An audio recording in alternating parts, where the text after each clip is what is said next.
তা অনুচ্ছেদ প্রবন্ধ রচনা। শারীরিক ও মানসিক বিকাশে খেলাধুলার ভূমিকা। এই রচনাটি নবম শ্রেণী থেকে দ্বাদশ শ্রেণী পর্যন্ত ভীষণ ইম্পর্ট্যান্ট। তোমরা খাতার ঠিক মাঝ বরাবর হেডিং করবে শারীরিক ও মানসিক বিকাশে খেলাধুলার ভূমিকা। 1 নাম্বার মেন পয়েন্ট, ভূমিকা। মানুষের জীবনে খেলাধুলা এক অবিচ্ছেদ্য অংশ। ছোটবেলা থেকে আমরা খেলার মাধ্যমে শরীরকে নাড়াচাড়া করি, আনন্দ পাই, বন্ধু তৈরি করি। পশ্চিমবঙ্গের বিভিন্ন গ্রাম, শহর এবং মহল্লায় খেলাধুলার প্রতি মানুষের আগ্রহ অনেক পুরনো। বিশেষ করে দুপুরের পর মাঠে ছেলে মেয়েদের দৌড়ঝাঁপ, ফুটবল খেলা, ক্রিকেট ম্যাচ বা লুকোচুরি, সব কিছু মিলিয়ে খেলাধুলা আমাদের জীবনের একটা স্বাভাবিক অভ্যাস।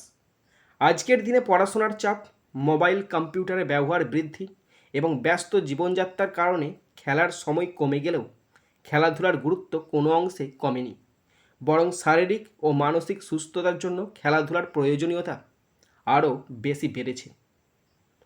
2 নাম্বার মেন পয়েন্ট, শারীরিক সুস্থতাই খেলাধুলার ভূমিকা। শারীরিক সুস্থতার প্রধান উপায় হলো নিয়মিত শরীরচর্চা। আর এই শরীরচর্চার সবচেয়ে আনন্দময় রূপ হলো খেলাধুলা। খেলতে গেলে দৌড়াতে হয়, লাফাতে হয়, শরীরের সব অঙ্গ প্রত্যঙ্গ সক্রিয় থাকে। ফলে রক্ত সঞ্চালন বৃদ্ধি পায়, পেশি শক্তিশালী হয়, শ্বাস প্রশ্বাস স্বাভাবিক থাকে, হাড় মজবুত হয়।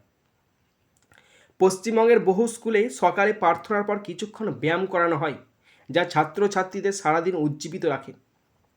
বিশেষজ্ঞদের মতে প্রতিদিন অন্তত আধ ঘন্টা খেলাধুলা করলে শিশুদের স্থূলতা, ডায়াবেটিস বা রক্তচাপের সমস্যা কমে যায়।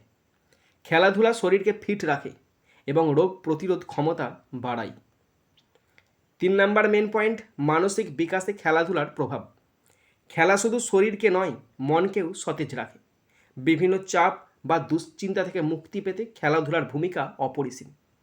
খেলতে গেলে মনোযোগ বাড়ে, নতুন কৌশল ভাবতে হয়, সিদ্ধান্ত নেওয়ার ক্ষমতা বাড়ে।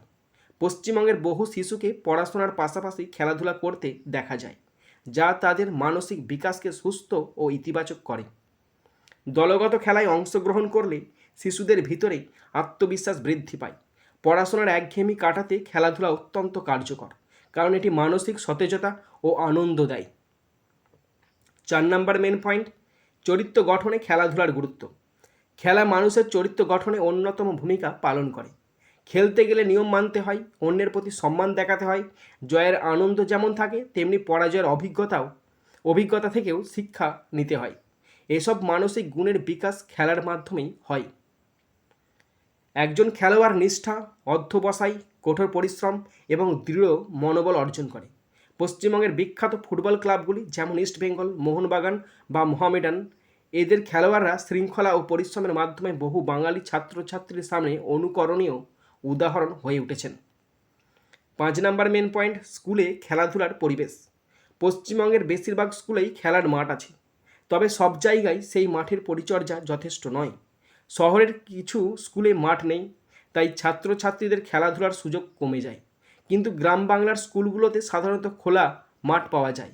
স্কুলগুলোর বার্ষিক ক্রীড়া প্রতিযোগিতা ছাত্রদের মধ্যে উৎসাহ জাগিয়ে তোলে। শিশুদের শিক্ষা শুধু বইয়ের মধ্যে সীমাবদ্ধ থাকা উচিত নয়, খেলাধুলাও তাদের শিক্ষার একটি গুরুত্বপূর্ণ অঙ্গ।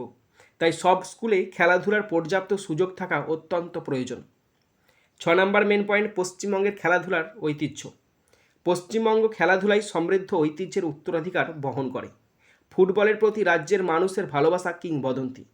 কলকাতার ময়দান থেকে জেলা মহকুমার মাঠ, যেখানে ফুটবল খেলা হোক না কেন, দর্শকদের উচ্ছ্বাস একই থাকে। ক্রিকেটেও পশ্চিমবঙ্গ জাতীয় পর্যায়ে সুনাম অর্জন করেছে।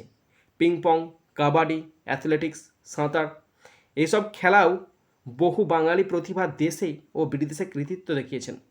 এই ঐতিহ্য নতুন প্রজন্মকে খেলাধুলার দিকে আকৃষ্ট করে। 7 নাম্বার মেন পয়েন্ট, খেলাধুলা ও দলগত কাজের শিক্ষা। খেলাধুলা মানুষকে দলগতভাবে কাজ করতে শেখায়। একটি দল তখনই সফল হয় যখন প্রত্যেকে নিজের দায়িত্ব সঠিকভাবে পালন করে এবং অন্যদের সহযোগিতা করে। ফুটবল বা ক্রিকেটে একা কেউ ম্যাচ জেতাতে পারে না, পুরো দলকে একসঙ্গে লড়াই করতে হয়। এই দলগত মানসিকতা ছাত্র জীবন ও ভবিষ্যতের কর্মজীবনে খুব কাজে আসে। পশ্চিমবঙ্গের বিভিন্ন স্কুল ও ক্লাবে দলগত খেলায় অংশগ্রহণের সুযোগ থাকায় ছাত্রছাত্রীরা ছোট বয়স থেকেই এই মূল্যবান শিক্ষা পায়। 8 নাম্বার মেন পয়েন্ট, খেলাধুলা ও শৃঙ্খলা। খেলাধুলার অন্যতম লক্ষ্য শৃঙ্খলাবোধ তৈরি করা। একজন খেলোয়াড়কে সময় মতো মাঠে আসতে হয়, নিয়ম মেনে খেলা চালাতে হয়, অযথা ঝগড়া করলে দল ক্ষতিগ্রস্ত হয়। তাই খেলাধুলা স্বভাবতই শৃঙ্খলাপূর্ণ জীবনযাপনের অভ্যাস তৈরি করে। বহু বাঙালি ক্রীড়াবিদ সশৃঙ্খলার মাধ্যমে আন্তর্জাতিক পর্যায়ে পৌঁছেছেন। ছাত্রছাত্রীদের জীবনে সময় অনুবর্তিতা এবং নিয়ম মেনে চলার অভ্যাস গড়ে তুলতে খেলাধুলাই সবচেয়ে কার্যকর উপায়। 9 নাম্বার মেন পয়েন্ট, সমাজ গঠনে খেলাধুলার ভূমিকা।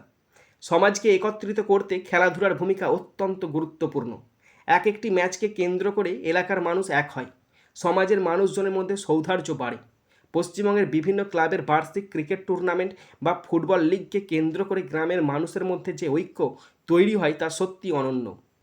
খেলার মাধ্যমে মানুষের কাছাকাছি আসে এবং সমাজে ইতিবাচক পরিবেশ সৃষ্টি হয়। 10 নাম্বার মেন পয়েন্ট, আধুনিক যুগে খেলাধুলার চ্যালেঞ্জ। আজকের যুগে mobile phone, laptop, video game ইত্যাদির কারণে শিশুদের মাঠে যাওয়ার প্রবণতা কমে যাচ্ছে। শহরে মাঠ কমে যাওয়াও একটি বড় সমস্যা।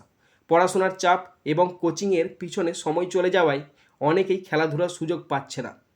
পশ্চিমবঙ্গের অনেক অঞ্চলে খেলাধুলার পরিকাঠামো যথেষ্ট উন্নত নয়। এসব সমস্যা কাটিয়ে উঠতে সরকারি উদ্যোগ, শিক্ষা প্রতিষ্ঠানের সচেতনতা এবং পরিবারের সহায়তা দরকার। শেষ পয়েন্ট, 11 নম্বর পয়েন্ট, উপসংহার। শারীরিক ও মানসিক বিকাশে খেলাধুলার গুরুত্ব অপরিসীম। খেলাধুলা মানুষকে সুস্থ শরীর, সুস্থ মন, শৃঙ্খলা, সাহস, দলগত মনোভাব এবং সামাজিক দায়িত্ববোধ শেখায়। পশ্চিমবঙ্গের সমৃদ্ধ ক্রীড়া ঐতিহ্য আমাদের নতুন প্রজন্মকে উৎসাহিত করে। তাই প্রত্যেক ছাত্রছাত্রীকে প্রতিদিন কিছু সময় খেলাধুলায় ব্যয় করা উচিত। পরিবার, স্কুল, সরকার সবাইকে মিলিয়ে খেলাধুলার পরিবেশ তৈরি করতে পারলে সুস্থ, শক্তিশালী, মানসিকভাবে দৃঢ় এবং সৃজনশীল প্রজন্ম গড়ে উঠবে। এই প্রজন্মই ভবিষ্যতে সমাজ ও দেশের উন্নয়নে নেতৃত্ব দেবে।